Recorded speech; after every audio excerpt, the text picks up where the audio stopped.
This is the future.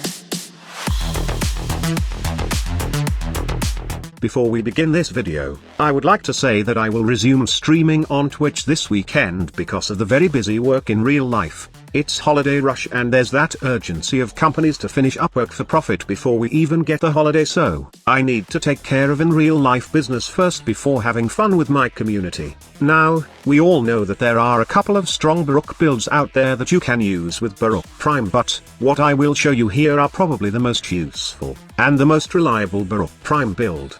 We all know how tanky Baruuk is, and how insane his damage with the reactive storm augment and a red crit setup which turns him into an airbending monk of terror, but using that much strength just to murder enemies is just a waste. So, one way in utilizing all those power is to make a farming build for Baruuk Prime, and I think you will agree with me about an Orgaze Baruuk build, the most useful build you can play with Baruuk Prime. Orgaze is a Warframe augment mod for Atlas that modifies Petrify to cause enemies turned to stone to be scanned into the codex and have a chance to make them drop extra loot. We can subsume Petrify into Baruuk, and replace his first ability, and all we need to do is give him 400% power strength to give a 100% chance to drop extra loot. The good thing about this is it pairs well with Baruuk since the Warframe is a power strength mainframe, and most of the mods we use for him are power strength to strengthen not just his attacks, but also his survivability. 400% power strength can be achieved by putting all the possible strength mods in your build, then adding the Mult augmented mod. At max 250 stack, this arcane will give you 60% power strength, which completes the 400% power strength requirement for Orgaze to give extra loot to 100% chance. Because of the extra loot drop, you will also have a chance to drop health orbs for survivability, and energy orbs for energy efficiency, but to make it more reliable, I am using the Magus anomaly to group targets so I can petrify them easily, for easier loot, and then emergence dissipate so I can gain more energy for this build. But honestly, this build is not that great in terms of survivability. The only way to make it more tanky is to remove Prime Flow in this build and replace it with the adaptation mod. However, this will make you more conservative in casting your abilities.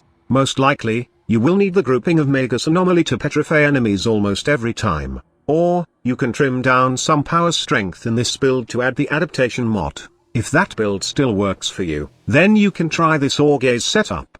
If you don't want any farming setup for Baruuk Prime though, and just want to enjoy the Warframe, then my best advice is to use a Pillage Baruuk Prime build, which I consider to be the tankiest, and what seems to be close to Immortal kind of build. The good thing about this build is adaptation works in two ways. It works with your shield, which you can regenerate well with Pillage, and it also obviously works in your health. Well, that's too obvious, Captain Obvious. Anyway, the extra layer of defense through Pillage allows Baruuk Prime to survive better, not to mention that you also 100% defense strip enemies with this build once you get the full stack of Mult augmented, but don't overspam it though, as you would need enemies sometimes to have armor or shield so you can regenerate your Baruuk Prime's shield.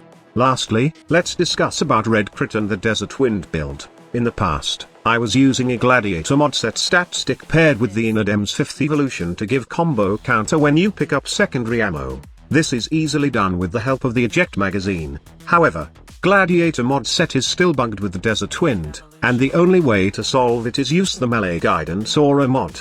There are instances wherein the combo count from Gladiator mod set resets, and your red crit will also be gone. It's still working, but I don't think it's pretty reliable right now. The most reliable way to get red crit for Baruuk right now, in terms of my playstyle, is to just touch enemies with his hands to build up the combo count. Normally, I would rely only on the airbending part of Desert Wind, but to increase the damage, I would need to get close right now and touch enemies with my fist. To do this effectively, I am using Magus Anomaly to pull targets close to me, then just wreck them with Desert Wind while building combo counter. Now, I am not using the Narrowman focus, which lets me maintain the combo, because I prefer using two guns with the Dexterity Arcane. I just look at the combo, and if it's near depletion, I just touch punch one enemy to maintain the max 12 times combo multiplier. This allows me to maintain the red crit of Baruuk reliably. Baruuk is one of the best Steel Path Warframe in the game right now, and it's a blessing having Baruuk Prime. This means that you can easily farm one of the best steel path runners, and you can have some dumb fun with him right away with these builds. Thank you so much for watching. Squad Leader signing off.